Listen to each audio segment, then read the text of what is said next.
Sinong pasimuno ng gulo na ito?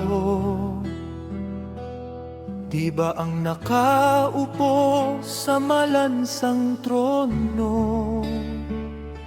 Mga matay butlog lutang ang bungo, dahil sa polvoron na itinatago. May isang kasangga na lagi nang iwi, pag nagsalita may bula ang labi. Sa sobra niyang dunong para siyang hari, nasa sa social media umay na palagi. Ang isang galamay ilong nakabuka, na ang butas nito ang nakabalandra.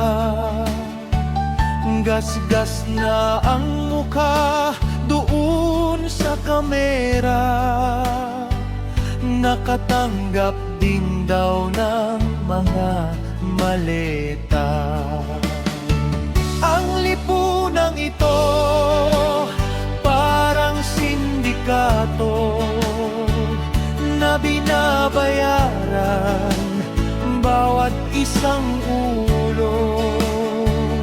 Tao'y tinatakot para mapasuko, batas binabali, dangal dinuduro.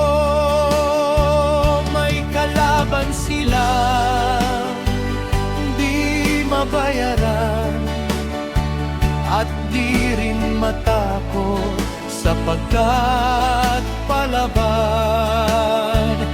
Pinalaki siya na walang atrasan, may paninindigan hanggang kamatayan.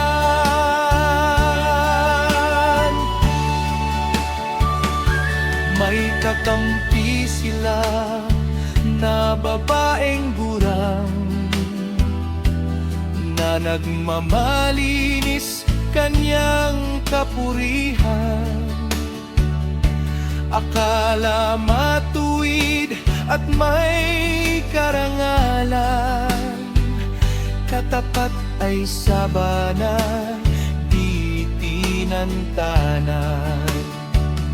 Ang isang babae, di daw siya buwaya, isa siyang dinosaur, bitbit ang maleta.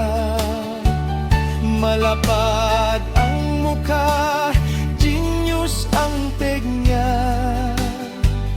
pero kung umasta ay katawa-tawa.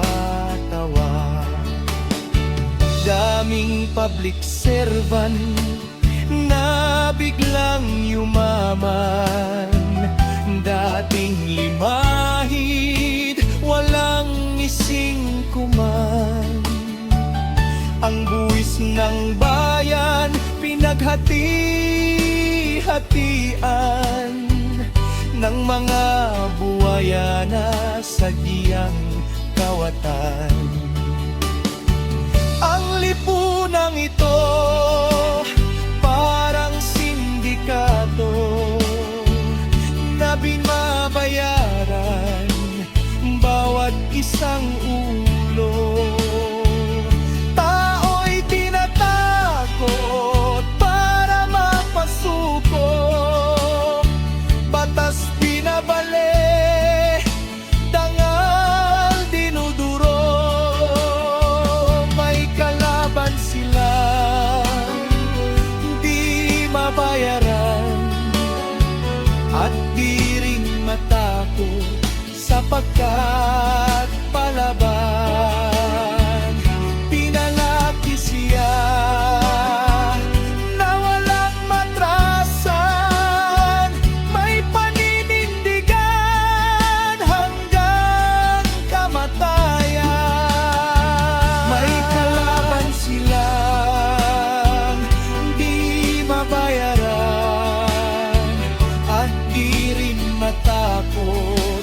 pagkain.